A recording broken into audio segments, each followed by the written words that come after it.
Eu vou conversar hoje com a psicóloga Andréia Silveira, que também eu brinquei com ela outro dia dizendo que ela é um combo, porque além de psicóloga, é também pastora e faz ministrações lindas, coordena um círculo de mulheres do qual eu tive a felicidade de fazer parte desse início e é uma alegria receber você aqui em casa.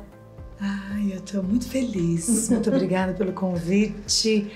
A alegria é toda minha. Eu adorei essa história de combo. Eu nunca tinha pensado nisso. Fiquei muito feliz. A psicologia, para você, conta essa história. Eu coloquei, né? Você já foi faxineira, né, Andréia? E hoje psicóloga. Como que foi essa transição? Como é que ela aconteceu? Poliana, a minha família, minha mãe com muito orgulho, ela é dona de casa, faxineira, diarista, doméstica, o combo. E nós, a perspectiva de vida, né, eu sou de Lajinha, Minas Gerais, uma cidade pequenininha. Olha. E lá eu trabalhei a vida inteira, a partir dos meus 14 anos, como faxineira. Depois eu morei em alguns lugares e vim morar em Taubaté, como faxineira também. Lá no nosso encontro tinha uma ex-patroa minha. Olha só. A próxima vez te apresento. E a vida inteira como faxineira, eu não pensava que poderia... Tinha o desejo de estudar, mas não via possibilidade financeira para isso. Mas eu dava o meu melhor. Eu queria fazer o meu melhor. Com o término do relacionamento agressivo, violência doméstica, psicológica que eu vivi durante 12 anos, fiquei 7 anos sozinha e casei novamente. E o meu marido acreditou nessa parte que estava aqui dentro de mim. Certo. E patrocinou meus estudos. Olha. E aí eu entrei na faculdade com 40 anos de idade. Para você, então, educação, o processo de educação, de formação foi decisivo para essa transformação na vida? Foi. O que eu percebo hoje, depois também, dentro de um processo terapêutico do autoconhecimento, é que a gente não é ou sou faxineira ou sou psicóloga. Eu sou estou faxineira, estou psicóloga e as duas estão aqui dentro. Porque o zelo que eu tinha com o meu próximo, com as minhas patroas, com os filhos das minhas patroas, continua dentro da psicóloga e continua na pastora e continua na mulher. Ou seja, os princípios, eles independem das circunstâncias. Seria mais ou menos isso? Sim. Percebo que a gente tem uma construção social no comportamento. E nesse comportamento que nós vamos adquirindo de onde? Das nossas gerações, né? A gente não se pergunta, mas quem foi a minha bisavó, a minha tataravó? Onde eu nasci? Que costumes que tem? Que falas ouvi? Que construção social eu vou tendo, baseado na comunicação? Vamos colocar na prática, tá bom? Sim. Andréia, o que você quer ser quando crescer? Eu quero ser doméstica. Por que eu quero ser doméstica? Porque o máximo que eu olhava dentro da minha casa com muito orgulho era ser dona do lar, casar, ter o meu salário, que isso eu aprendi no trabalho, mas terminar dentro do lar. Sim. Essa é a minha construção, mas não é só isso que eu preciso ser. A vida não é linear. E aí eu vou trazer um pouquinho da pastora falando agora. A Bíblia diz que Deus tem multiformas de agir. Se Deus é uma multiforma de agir e Ele habita em nós, nós temos multiformas de viver. Ai, que bênção, que lindo. Multiformas de ser. Não é porque eu sou pastora que eu tenho que ser pastora 24 horas. Eu posso ser pastora lá, continuar pastora na fé, mas dentro da minha casa só ser esposa. Sim. Ou dentro do meu consultório, às vezes alguém diz pra mim: eu posso falar com a pastora? Pode, eu posso ser psicóloga pastora. Eu posso utilizar da Bíblia lá, eu sou sistêmica. Se para aquele cliente meu, dentro do sistema dele faz sentido, eu não vou falar religiosamente, mas eu vou falar dentro da visão que é o meu cliente, ele quer uma opinião da pastora. A psicóloga está dando opinião como pastora. Tudo bem, eu posso ser um combo. Adorei isso. Nessa abordagem sistêmica da psicologia, o que me toca muito é realmente a gente olhar para a família. E eu vejo assim, na escola, na educação, o quanto que nós fortalecemos o desenvolvimento do aluno, o quanto que a aprendizagem é mais significativa quando a gente olha para esse aluno na integralidade dele, visualizando nele o seguinte: o pai e a mãe que os trouxeram à vida pra gente. E a riqueza que tudo isso é. Por que eu senti de destacar isso? Porque por vezes nós vemos tantas pessoas desconectadas das suas origens, e com uma série de julgamentos. Meu pai foi muito bravo, eu não conheci meu pai, minha mãe abandonou e eu fui criada pela minha avó. E ainda assim, a sistêmica me ajudou muito a olhar para a necessidade do não julgamento e de olhar para a força que mesmo com todos os defeitos que aquele pai e aquela mãe possam ter, mas foram eles que trouxeram aquele ser humano à vida e que está ali no meu dia a dia, inclusive justificando o meu trabalho como professora. O que seria dos professores sem alunos? Sim. Né? E compreender essa dinâmica ajuda muito no processo, né, nas relações humanas. Sim. Porque é incrível. Em termos de gestão pública, de poder público, eu vejo assim, o quanto que vários dos problemas que a gente vive no dia a dia, quando você vai puxando o fio, você vai ver que tem relação com questões, né, de dificuldades que muitos têm de se relacionar consigo mesmo, com a sua origem. Você sente dessa forma? Ainda mais você sendo especialista de família? Sim. E vou trazer um autor que norteia isso que você está dizendo. Minucci fala que a nossa matriz de identidade é a nossa família. E aonde a escola e o poder público interfere e não olha com um olhar delicado, observa. Como que você olha um aluno e não pensa na família? Pois é. Esse aluno, se ele tem, e eu não gosto da palavra defeito, nem de pai, nem de aluno, porque senão a gente tem que consertar, sim, né? E cada um dá o que tem, é o recurso que nós temos da criação, da história, do que foi proporcionado. O problema é o problema na psicologia narrativa, o problema é o problema. Eu não sou o problema. Eu posso continuar tendo essa dificuldade e ressignificar, olhar sobre essa dificuldade e dizer, se eu não sou isso aqui, eu posso vir para cá. Né? Então esse aluno que ele é visto como bode expiatório, ele é o problema. Então vamos olhar esse problema? Não, ele é um fruto de um sistema. Essa matriz de identidade é a família. Como que eu posso, como escola, como poder público, olhar esse aluno e não trazer essa família? Até porque a escola não tem um profissional que pare de dar diagnóstico para dar soluções dentro da realidade de cada família, que é o olhar sistêmico. Certo. Não existe escola sem família. Inclusive, algo que eu também, eu sempre que posso, eu pontuo. A escola, ela está a serviço da família. A família, ela antecede a escola.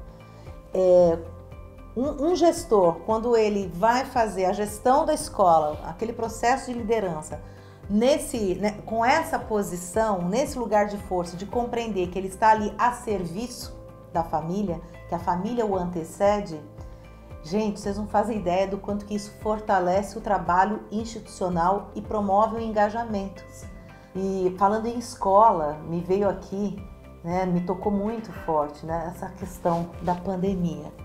Como é que ficou o seu consultório, Andréia, com relação, por exemplo, você atende mais adolescentes, né? Adolescentes e adultos, né? Como eu sou psicóloga de família, tudo. Isso, mas eu atendo adolescente, pai, atendo a família, homem e mulher. Vamos pensar de baixo um pouquinho para cima. A criança, uma criança que acabou de nascer na pandemia, quando ela volta para a vida real, ela já tem 2 aninhos. Ela não socializou nada. Se ela tem 2 anos, ela volta para a escola com 4, com 4,5. Quem que essa criança socializou? Dentro de casa. Ela não desenvolveu. Nós somos seres sociais. Ela não sabe dividir. Ela não sabe trocar, ela não sabe pedir, ela não sabe fazer amizade. Se não houver um olhar delicado do profissional com essa criança, pautado no modelo mental, vai dizer que ela tem problema. E ela não tem problema. Ela está num processo que ela foi podada aqui. Então, um pedacinho ela teve acesso, né, a uma socialização como poderia acontecer num período sem pandemia. Isso. Uma adolescente de 14 anos, eu tive no meu consultório adolescentes que não querem tirar a máscara. Olha só. Eles convivem muito bem com a máscara. A máscara só mostra o rosto, não dá identidade para eles, não mostra as limitações da pele. Eles não precisam demonstrar as emoções, porque a máscara também... Às vezes, se nós não lermos isso, ninguém percebe isso. Sabe onde eu identifiquei isso? Eu faço doutorado em Ciências da Reabilitação pela USP.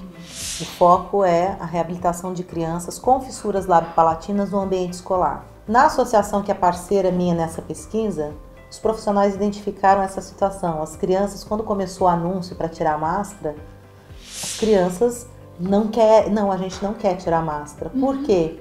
A máscara, de uma certa forma, para essas crianças, deixou todo mundo igual ali com a máscara. Sim. Eu sinto o quanto que é necessário o olhar e as ações em prol de um devido acolhimento, tanto para aluno, como também para os profissionais. A gente precisa cuidar de quem cuida. A base do meu método de trabalho, que é o método Gama, é a questão do autocuidado, a base também sistêmica da família, né? Sim. Essa estrutura que nos fortalece para a vida. Nesse aspecto, eu sinto que a gente precisa avançar bastante nesse processo de cuidar, por exemplo, dos profissionais da educação. Sim. Porque repercute também na escola, né? Quando começamos a pandemia, eu faço pós em suicidologia e teve com a minha professora baseada em alguns eventos de suicídio de alunos em escola em São Paulo, um acolhimento aos professores. Aí veio a pandemia. Então nós tivemos um grupo imenso de psicólogos do Brasil inteiro, que faz parte dessa pós, acolhendo os professores no início da pandemia.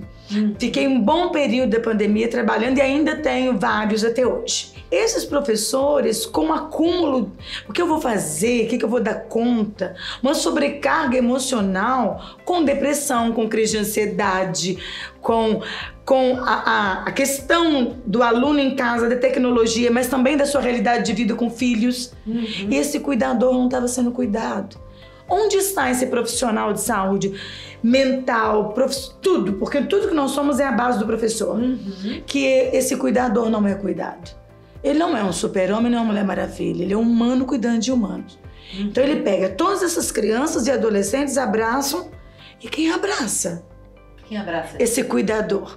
Eu sinto que a gente precisa de sensibilidade por parte, né, dos gestores, para que a gente possa realmente ter uma gestão pública que auxilie nessa valorização, nesse acolhimento, nesse cuidado, para fazer valer uma boa qualidade na aprendizagem, que é, né, no caso da educação, o propósito em si. Porque esse profissional precisa do autocuidado, mas precisa que tenha espaço para ele falar do humano dele. A nossa sociedade não constitui sem conhecimento, sem educação. Você sabe que o primeiro ano da pandemia, eu estava como secretária da Educação em Ubatuba e presidi ainda o comitê de crise da Covid lá. Quando a pandemia começou a se estender e aquele período da suspensão de aulas também, olha, foi incrível assim, a gente realmente olhar para os recursos que nós tínhamos. As nossas psicólogas, por exemplo, da Secretaria da Educação, tinham todo um roteiro de trabalho para aquele ano a ser desenvolvido e a gente falou, vamos ajustar isso, fazer os atendimentos online para ouvir, momentos de escuta. Fizemos o trabalho de acolhimento com toda a rede, com os professores, ou seja, uma ação aparentemente simples, o quanto que aquilo ajudou as nossas equipes a se manterem firmes. Quem vivenciou comigo aquele período, um registro de agradecimento, eu sou muito grata a cada professor, a cada motorista, a cada supervisor, coordenadora, famílias que se engajaram e fizeram acontecer o melhor que era possível naquele momento. A gente sabe que, nossa, olha, foi tudo maravilhoso. Não, mas não, eu senti assim o esforço. Eu tive, por exemplo, diretora, coordenadora, que semanalmente levava a atividade na casa dos alunos, porque eram localidades de difícil acesso.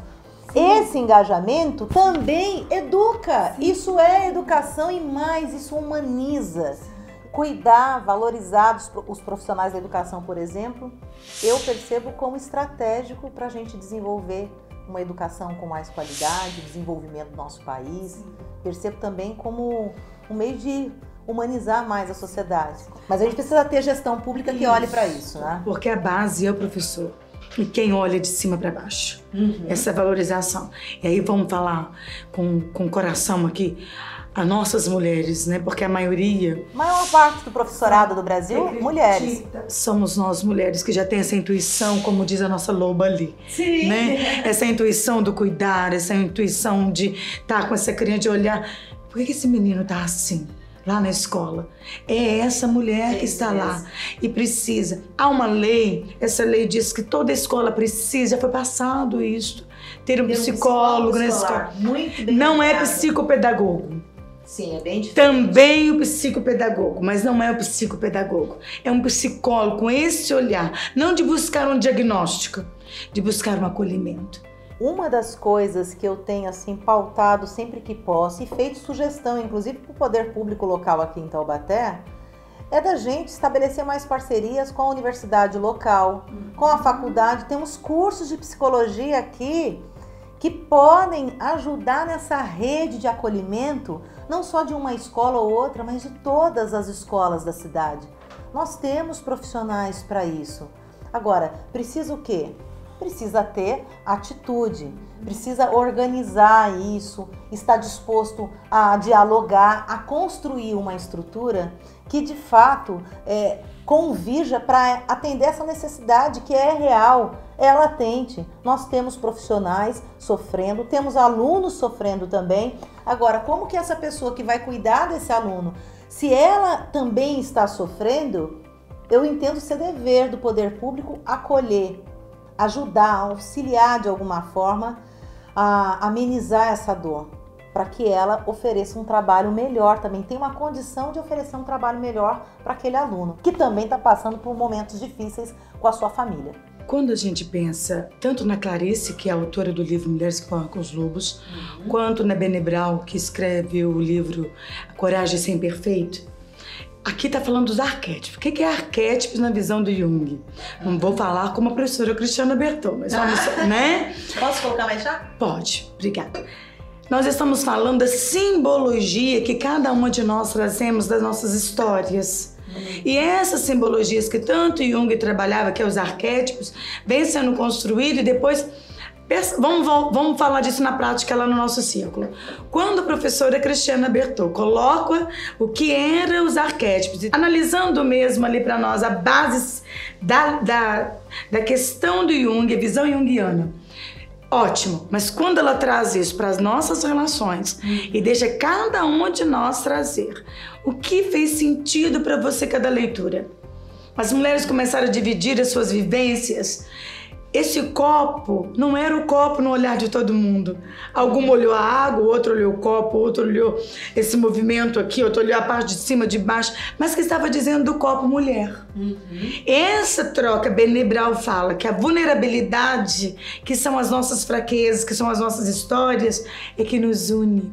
É isso mesmo. O que te impactou lá, que me impactou e todas nós que estávamos ali, foi como nós somos mulheres com as mesmas demandas e também que recursos nós temos pegando uma da outra para poder vencer as nossas dificuldades. André, olha, eu confesso, gente, vocês não fazem ideia, essa questão da participação na política, o quanto sempre foi difícil para mim o sim. Eu lembro que a Maria Júlia era pititica, né? Pititica. E na Câmara de Vereadores, nosso primeiro ano de mandato, aliás, todos foram intensos, né? Mas ali eu me recordo das várias reuniões que nós tivemos por conta do Estatuto do Magistério, audiências públicas, e aquilo acontecia à noite. Então, por vezes, quantas vezes, deixando a Maria Júlia em casa e ela chorando, querendo a mãe, e eu olhando para aquela questão do coletivo, do compromisso, e sorte a minha, o pai dela, sempre também muito cuidadoso, né? Não, tô deixando com o pai, só que, gente, confesso, eu ia, quantas vezes eu fui com aquela culpa, tipo, eu tinha que estar em casa com a minha filha. Tão difícil isso, né? Porque isso é uma construção social do papel da mulher. Nós temos que ser, como diz Brené, perfeitas. O homem tem que ser forte. A mulher tem que ser perfeita. Como pode isso? Perfeita como mãe, perfeita como esposa, perfeita no corpo, perfeita. E quando eu não tenho essa perfeição, porque não existe, perfeição, como diz Cortella, vem da palavra perfeito, que é nascido feito. Quem é nascida feita? Nenhuma mulher. Então, quando eu não sou aquela mãe que dedico tudo que supostamente a minha avó, a minha bisa ou a minha mãe dedicou, vem a cobrança que eu deveria ser porque eu recebi tal.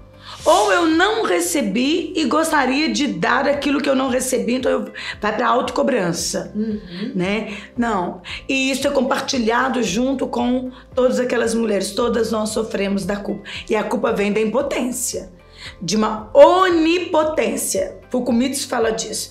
Por que eu tenho culpa? Porque eu me sinto tão onipotente, olha só, que quando eu não consigo fazer, eu me frustro. Quem é onipotente? Só Deus. E nem assim ele faz tudo. E agora faz parte também de ser humano brincar, não é? Então assim, a gente tem aqui o nosso post-pong. Você escolhe aqui um dos post-its e aí o que sair pra você vai escolhendo um de cada vez, que sair você vai falando sobre eles. Vamos lá. Vamos lá. Nossa, que gostoso isso aqui. Agora até emocionei. O que foi que saiu? Uma professora inesquecível. Isso. Tia Tereza. Tia Tereza, ela é da minha cidade. De vez em quando eu vou na minha cidade e vou vê-la. Ela acolhia. Por que você tá sem blusa? Na verdade, ela não falava isso. Ela falava, você não tá com frio? Porque ela sabia que eu não tinha blusa. Ela não ia mandar eu trazer a blusa. Eu não tinha blusa pra levar pra escola. Olha isso. Você tá com frio? Estou. Ela dava a blusa dela. Não tinha blusa pra levar pra escola. Que pergunta! Não tinha uniforme pra ir pra escola. Tia Tereza. Como é bom estar na frente de uma professora. Como é bom saber que você cuida delas e vai continuar cuidando delas. É o meu propósito. Eu me emociono por isso, viu? Das nossas mulheres professoras, obrigada por fazer diferença na história da sociedade, do mundo. Onde tem professor, querida, tem cuidador que cuida da dor de alguém. Obrigada, Andréia. Obrigada mesmo de você ter vindo até aqui, ter nos presenteado com a sua história. E eu acredito você ter também, assim, trazido inspiração para tantas pessoas, principalmente para quem está aqui participando com a gente, assistindo. Como é que vocês, o que bateu mais forte aí? Deixa aqui nos comentários. Eu estou deixando também o link do perfil da Andréia, psicóloga, pastora, esposa, cuidadora, estudante, né, pesquisadora. Mulher e humana. Mulher e humana. Mulher e humana, assim como você. Então deixa aqui o seu comentário, o que te tocou mais. Se tiver alguma dúvida, alguma pergunta, encaminha pra gente, que a gente faz chegar na Andréia, então já entra direto no perfil dela. Só muito obrigada e até a próxima, né? Até o nosso próximo encontro.